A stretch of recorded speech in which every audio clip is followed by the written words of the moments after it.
this lecture is on marriage, and we're going to talk about the various types of marriages, the function of marriage, and its economic benefits. Now, a simple definition is a socially approved union that unites two or more individuals as spouses, and hopefully what you're noticing there that is conspicuously absent is any mention of the sex of the two individuals.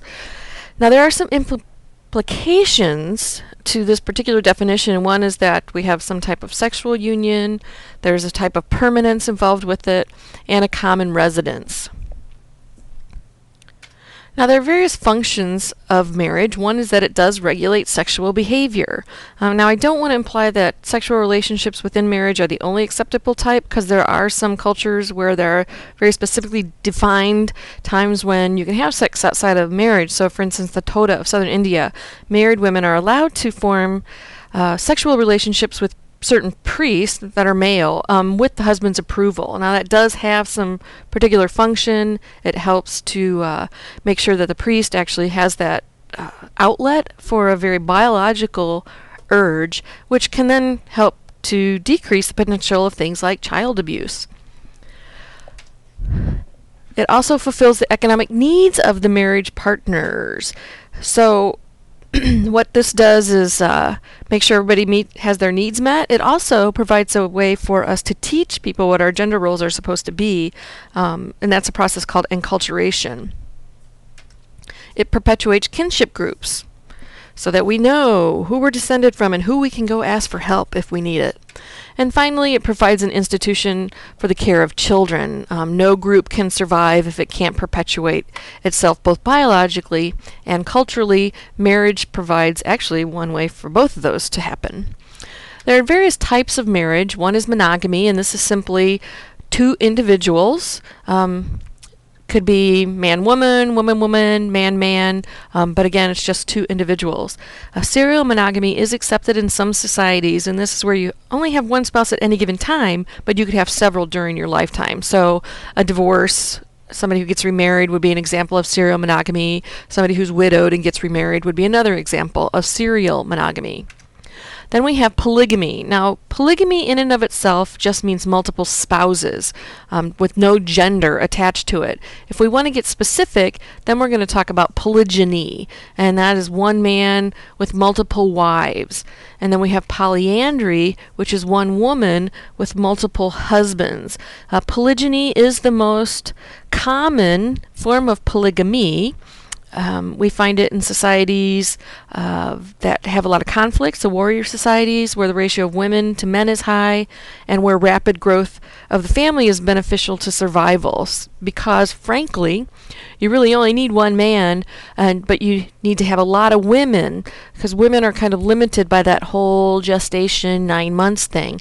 But a man could actually father many children in one day, as long as they have the energy. Polyandry we find in areas where resources are severely limited. Primarily land is going to be a conditioning resource, and usually when we see it, it's fraternal polyandry, which means a woman is married to brothers. And here's an example from Tibet, I believe, or northern India. Another type of marriage is called group marriage. I'm not even sure if it's actually practiced anymore, but it has been identified in societies. And this is where several males are married simultaneously to several females. We usually see this with polygyny, but not necessarily polyandry. So again, we're going to use the Toda of India. And India is awesome because there's so many different cultures there. We can find hundreds of different kinds of practices, and so we can pull a lot of great examples from there. But here you might have where parents have arranged a marriage with a boy. The girl is not married specifically to that boy, but to any brothers he might have. If any of the brothers get married, his brothers are married to that girl, and so forth. And that's what we refer to as group marriage. We have symbolic marriage, where this is a marriage that doesn't actually establish any type of economic ties. This occurs in the U.S. today, specifically nuns marry Christ in a symbolic marriage. This is an example, again, from India, where Lord Sri Rama gets married to Sita Rama Kalyana, and it's a part of the sacred Rama Navami festival. We have a fixed-term marriage, which is a temporary marriage.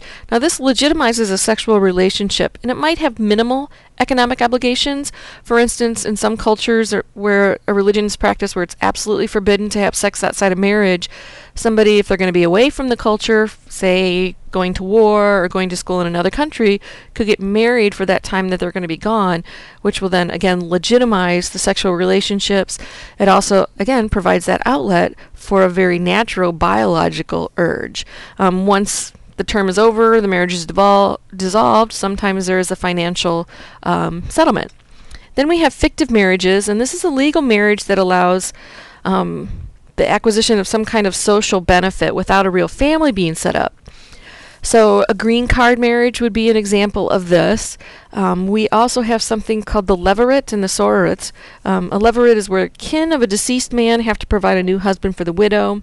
It's usually one of his brothers or another male relative. A sororate, which is actually what we see in this picture here, is the female version of the levirate. So this gentleman, his wife would have died, and they would have provided a female for to step in for the wife. And this helps to cement marriage alliances, and it does provide the survivor with someone to perform the duties of a spouse.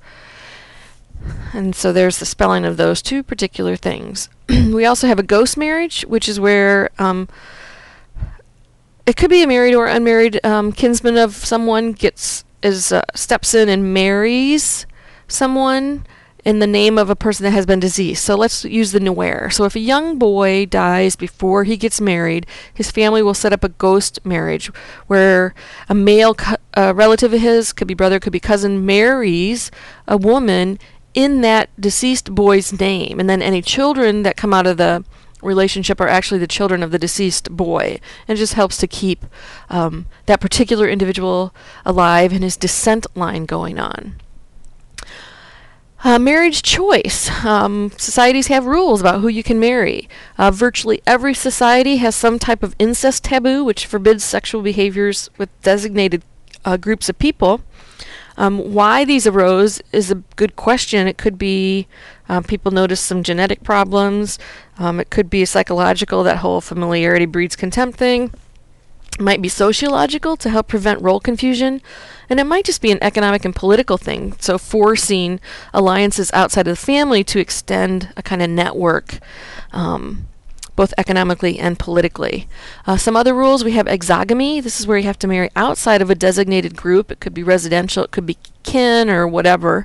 The Yanomami do this. You have to marry into a different village. Endogamy is where you have to marry within a specific kinship group or social group. The Indian caste system, which is now outlawed in India but still practiced in some areas, where you have to marry within a very specific group of people.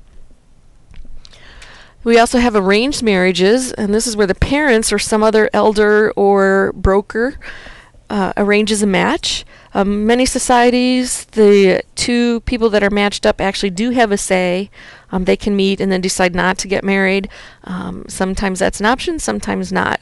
I've met many people in arranged marriages that are very happy. I know it's very different from what we have here primarily for people that are born and raised in the U.S., but there are many people living here in the United States today that have arranged marriages. And then we also have some preference. I'm going to give you a couple of examples here. One's called cross-cousin preference, and the other is called parallel cousin preference. So in a cross-cousin marriage, the cousins are linked by parents of the opposite sex. So for instance, if my family practiced cross-cousin marriage, I would be expected to marry the son of my dad's sister, or the son of my mother's brother. And then a parallel cousin is just the opposite, where you're expected to marry an offspring of one of your parents' siblings of the same sex. So then again, if my family did parallel cousin marriage, I would be expected to marry the son of one of my dad's brothers or the son of one of my mom's sisters. And that helps to maintain lineage. Again, there's some benefits to all of this. And that is pretty much it for the functions and so forth. The next part of the lecture will get into some definite economic benefits.